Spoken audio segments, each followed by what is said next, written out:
Friends, आज की इस वीडियो में हम किसी भी कंपनी की एनुअल रिटर्न के सर्टिफिकेशन और साइनिंग से रिलेटेड केस स्टडी करेंगे। मान लीजिए एक कंपनी है एक्स लिमिटेड और उसने 50 करोड़ का लोन बोरो किया हुआ है। तो कंपनी की एनुअल रिटर्न के सर्टिफिकेशन और साइनिंग से रिलेटेड कंपनी एक्ट 2013 में क्या प्रोविज़न दिए हुए हैं।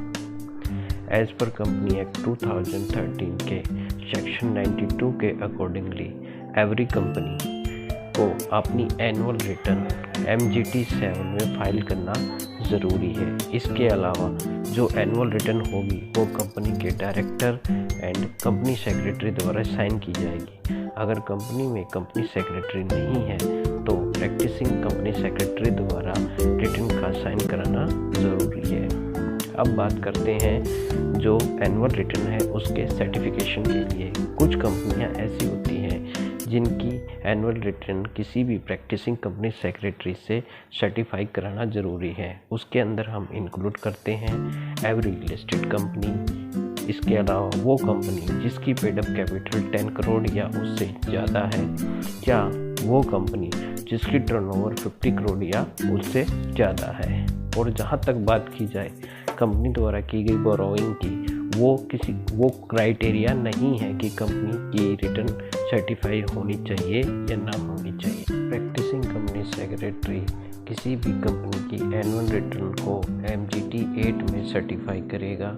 इसके अलावा वो ये डिस्क्लोज करेगा कि कंपनी के जो भी फैक्ट हैं वो करेक्टली और एडिक्वेटली डिस्क्लोज किए गए हैं। इसके अलावा वो ये भी सर्टिफाई करेगा कि कंपनी के द्वारा इस एक्ट के सभी प्रोविजंस कंपाइल किए गए हैं। इस गिवन केस के अंदर एक्स लिमिटेड ने जो 50 करोड़ का लोन बोरो किया है वो कोई क्राइटेरिया नहीं है किसी भी रिटर्न को, एनुअल रिटर्न को सर्टिफाई कराने के लिए।